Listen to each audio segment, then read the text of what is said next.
Very good morning, dear students. I hope you must have gone through the first video on this chapter, the last lesson. In the previous video, we came across this lazy but sensitive school-going boy Franz, who dislikes studying France and hates his teacher as well. He finds his teacher extremely strict.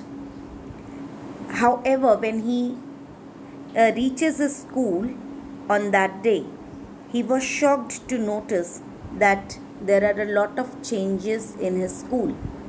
First thing he missed was the commotion and the activity in the school area. He saw that it was just like a Sunday morning, and his teacher M. Hamill was wearing his formal clothes. He was quite shocked and startled to see that today his teacher was unusually kind to him. However, after some time, he came to know the reason regarding this.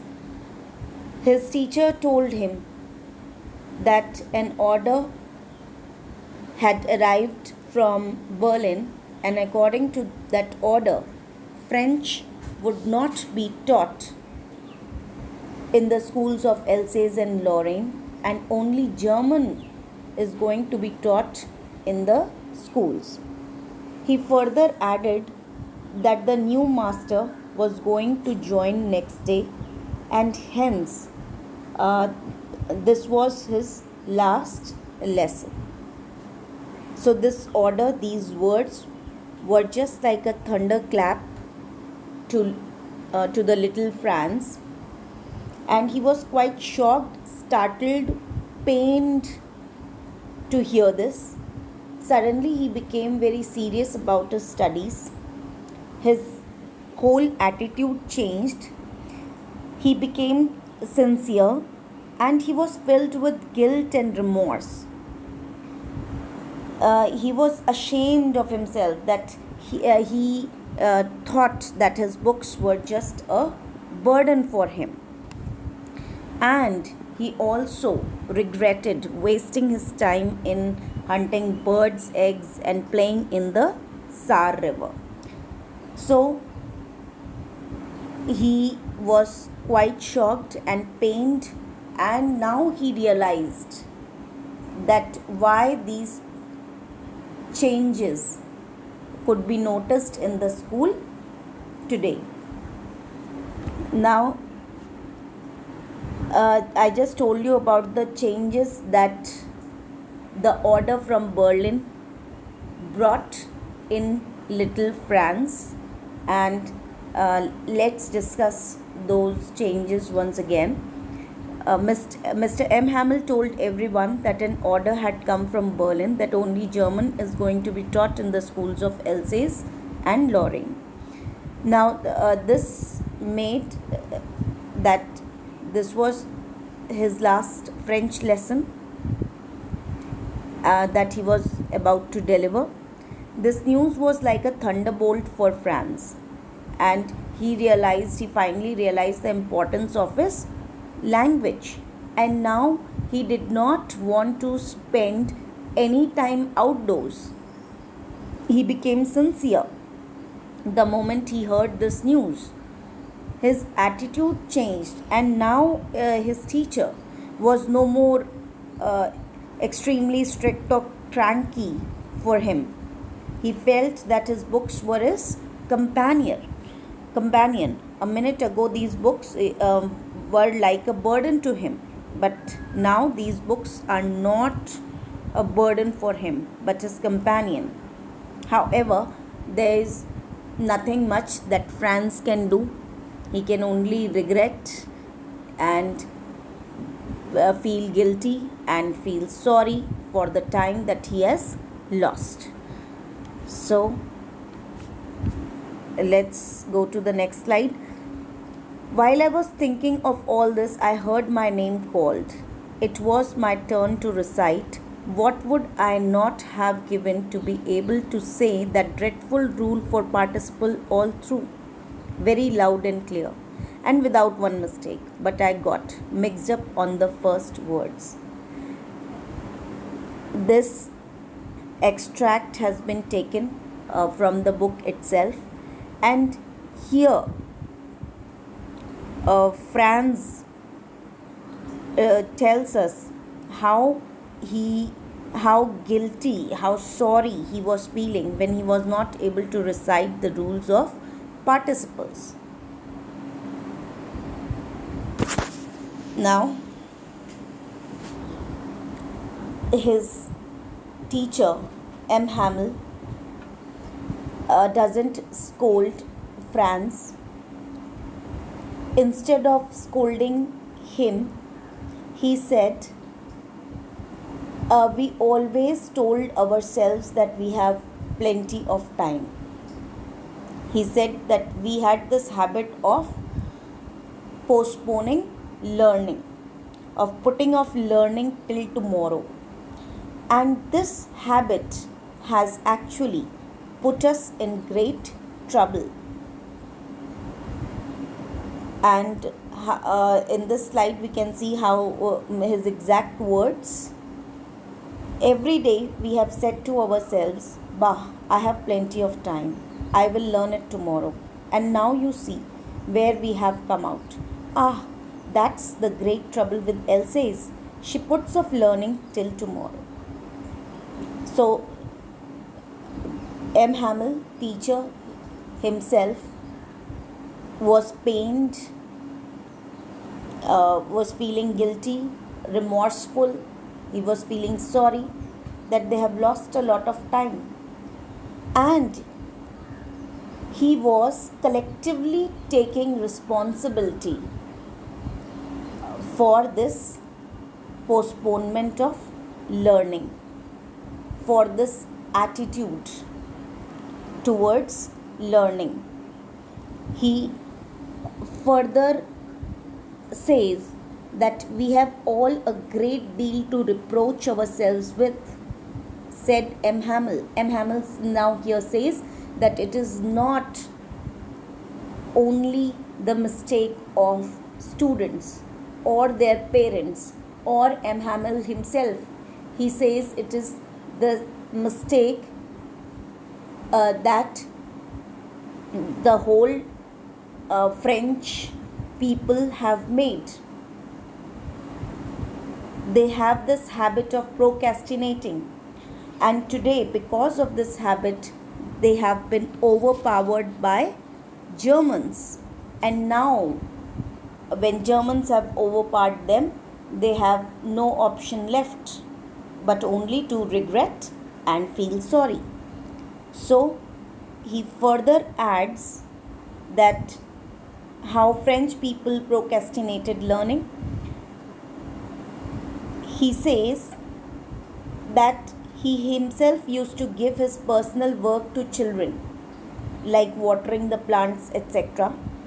He also said that he used to take an off during the school time when he wanted to go fishing. He said that people in Alsace were also not serious regarding the studies of their children. They sent their children to the farm, to the field, to make some extra money. Children being children, they never understood the value of learning French. And this is the reason why they have been put in such a shameful condition. They feel ashamed of themselves because they cannot read and write in their own mother tongue. Now, in the end of the chapter, Mr. M. Hamel, he reiterates how French language is one of the most beautiful language in the world. This shows his patriotic feeling. This shows how much he values his language, how much he values his culture, and how much he takes pride in his nation. He further adds that French language is the clearest and most logical. Now the next sentence is very, very important. He says we must guard it among us and never forget it, because when a people are enslaved, as long as they hold fast to their language, it is as if they had the key to their prison. He tells the class that it is your duty to guard your language. You should not let it die. And he says that this is the only way to free yourself from the prison. He says that if a person knows his mother tongue, well, no one can enslave him. Knowing the mother tongue well as a language is a tool to fight oppression and domination. This is very important line from the text. We come across this line in the end of the chapter. On the roof the pigeons cooed very low, and I thought to myself, will they make them sing in German, even the pigeons? These lines are said by little Franz, and this is a sarcastic remark that Franz makes on the Germans, and he says that how far Germans can go. Can they make pigeons also sing in German? What he actually wants to say is that no language can be imposed upon, no language can ever be forced upon unwilling hearts. No language can be taught to unwilling people. And what he actually wants to say is that you can enslave someone physically, however, the heart and mind of a person can never be enslaved. So, will they make them sing in German? It actually means that Germans cannot teach German to French people since they are unwilling. And now, towards the close of the chapter, we see that the church clock struck 12. So it was time for the school to close. And M. Hamel's last lesson also got over with the bell. He was so overwhelmed with the emotion that he became speechless. He was not able to speak anything. And the only thing that he did was he just wrote Vive la France, which is very important. Vive la France here means long live France. So again it shows the patriotic nature of M. Hamel. So with this we finished the chapter, and here are some homework questions that you have to write in your notebooks. The first question is, what changes did the order from Berlin cause in school that day? What changes? So you need to write all the changes that the order from Berlin brought. The first change was that it was just like a Sunday morning. Everywhere, and it also made the French people realize the value and importance of their mother tongue. They also realized the importance of learning their mother tongue. So that was very important. How did Franz's feeling about M. Hamel and school change? So Franz's whole attitude changed the moment he came to know that this was his last lesson and he won't get any chance to study his language tomorrow. And this made him very remorseful. He felt guilty. He was pained and ashamed that he was not able to read and write in his own language. Next question. The people in the story suddenly realized how precious their language is to them. What shows you this? Why does this happen? So I think it is very clear that French people have realized the importance of their language, and we know this because in case they had no realization,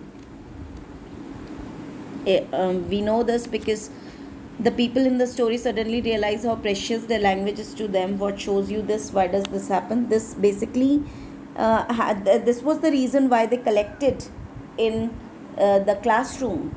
All the villagers came to pay respect to their master who had been serving them for the last 40 years. And they were pained, they were regretful, they were remorseful, they felt sorry that they did not learn their mother tongue and they did not take it seriously. And actually, they also realized that this was the reason why Germans were able to overpower them. Next question. France thinks, will they make them sing in German, even the pigeons? What could that mean? So, this is the sarcastic comment that is made by France on the Germans, and he actually means that heart and mind can never be enslaved, and no language can ever be forced upon unwilling hearts. No language can be taught to unwilling people. So, with this, we finish this chapter and finish these questions. Finish these questions in your notebook and send it to me on WhatsApp so that I can check them. And with this, we come to the end of the chapter. Thank you so much and have a nice day.